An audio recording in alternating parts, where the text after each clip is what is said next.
없어요. 그때에 이영훈 목사님이 저하고 개인적으로 이제 약속한 것은 사실입니다. 그리고 그 교단장인 이태근 목사님한테 같은 앉은 자리에서 지시를 했고, 총무한테 지시를 했고, 순복음교회 80만 명, 그 다음에 교단 전체 150만 명 총동을 한다. 이것은 공식 이제 그 합의된 사항인데, 내가 강화문에서 그 사실을 이제 발표를 했죠. 왜 국민들에게 희망을 주기 위하여. 했는데, 이제 그 이후에 좌파 이 정치인들이 이영훈 목사님을 압박을 많이 했어요. 진짜로 강화문에 데리고 나가냐. 그래서 이영훈 목사님이 한 발 빼더라고요. 내가 꼭 데리고 나간다고 말한 건 아니고, 장로님들이 나간다는데 내가 그걸 말릴 수는 없지 않냐. 이렇게 한 발 빼더라고요. 그래서 그 이후에 내 감옥에서 나간 이후에는 이영훈 목사님 만난 적 없습니다. 왜냐하면 부담을 주기 싫어서. 그래서 좌파들한테 시달린단 말이에요, 이제 이영훈 목사님이. 그러나 이영훈 목사님이 그 교육자회의 하면서 그 심각한 주사파에 대해서 비판한 걸 그 지금도 유튜브에 돌아다니고 있지만 봐서는 이영훈 목사님은 애국자예요. 애국자고 정말 복음주의자인 것은 사실이에요. 근데 하도 좌파들이 그냥 막 물고 늘어지니까 거기에 시달리지 않기 위해서 이제 표현을 잘 안 할 뿐이라고 이렇게 생각되고, 이영훈 목사님뿐이 아니고 여기에 그 대형교회 목사님들은요 다 이념적으로 우파예요. 아니, 좌파의 사상을 가지고는 교회가 그렇게 부흥될 수 없죠. 그러나 이제 그 안에 자기 교회 안에서도 10% 정도는 좌파가 있단 말이에요, 성도들이. 그들에게 공격받기 싫어서 항상 중도인 것처럼 이게 취하고 있으나, 개인적으로는 여러 뭐 이름을 다 댈 수는 없지만 목사님들이 강화문에 나가라, 정강훈 목사 한 것이 맞다 하고 지지를 다 하고 계십니다. 특별히 이번에 장로님들이 움직이는 걸 보면 장로님들 30만 명이 다 이번에 강화문 나오기로 결의대회를 수요일날 하지 않습니까? 백주년 기념관에서. 이런 걸 보면 알죠.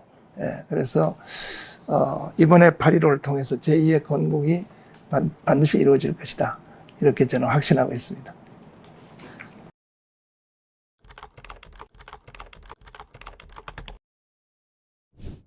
이거는 뭐 이영훈 목사님이나 또 대형교회 목사님을 떠나서 1,200만 기독교인들에게 한꺼번에 말씀을 드리겠습니다.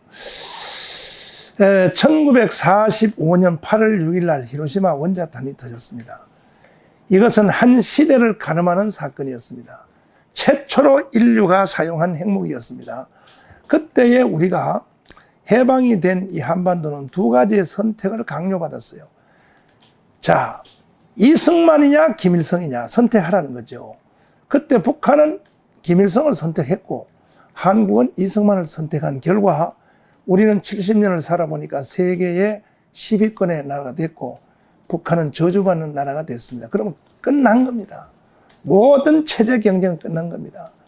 그럼에도 불구하고 지금 남로당의 찌꺼기들과 북한에서 내려온 주사파들이 합쳐서 이승만을 부인하고 문재인 대통령이 1948년 8월 15일 건국을 인정할 수 없다.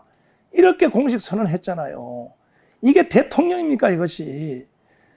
그래서 지금 저들은 이제 낮은 단계 연방제 1국가 2체제를 통해서 대한민국을 해체하고 북한을 넘기려고 하는 건데, 왜 낮은 단계 연방제가 북한을 넘기는 사건이냐? 국방과 외교를 가운데 두고 북한 정부, 남한 정부 두 정부를 따로따로 갖는다는 것인데, 이것은 홍콩을 보면 알아요. 이미 홍콩 해봤잖아요. 1국가 2체제 하면 그건 100% 먹히는 겁니다. 또 예멘을 보면 알아요. 남예멘, 북예멘. 서로 사상과 이념이 다른 지역 세력끼리 1국가 2체제, 1국가 2정부를 가지면 반드시 1년도 못 갑니다. 옛날에 과거에 1, 2차 세계대전 이후에 유고, 체코, 오스트리아 이 모든 그 소련으로 넘어갈 때 그게 전부 그런 식으로 다 넘어갔거든요. 그런데 이거는 수일기가 뻔한데 지금 와서 문재인 대통령이 자기의 태어난 의미라고 생각하는지 지금 1국가 2체제를 하겠다, 낮은 단계 연방제를 하겠다 해서 지금 전체 다 점령했잖아요.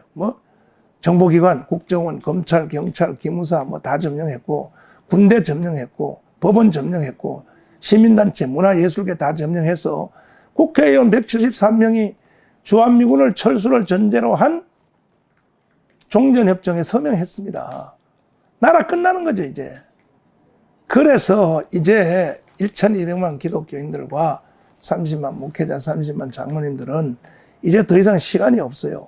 난 저들이 10월달 정도 되면 감행하지 않겠느냐. 저들은 정치를 한 시작의 목적이 거기였었고 태어난 목적이요, 삶의 목적이 낮은 단계 연방제였기 때문에 이제는 다 갖춘 조건에서 반드시 시행한다.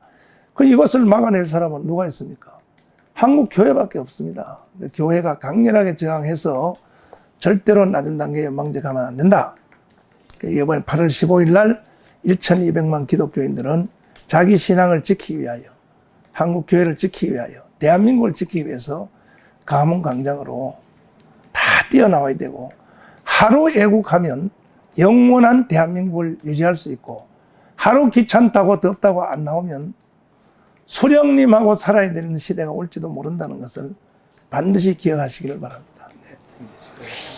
그래 무조건 이제 모든 만사가 때와 시기가 있는데, 성경에 기록된 대로 천하 만사와 만사가 때와 시기가 있는데, 이제는 뭐 한 개인, 가정, 뭐 단체, 직장, 이게 문제가 아니라 대한민국이 해체되고 대한민국 헌법이 해체되고 낮은 단계 연방제로 개헌을 하느냐 마느냐 하는 이런 위급한 상태에 와 있기 때문에 5천만 국민들이 이 본질을 빨리 깨달으시고 국가부터 먼저 지켜놓고, 대한민국부터 먼저 지켜놓고, 헌법을 지켜놓고 개인적으로 조금씩의 차이가 나는 거, 이 세상에는 자기와 뜻이 같은 사람 한 명도 없어요. 다 달라요. 부부간도 다 다르고.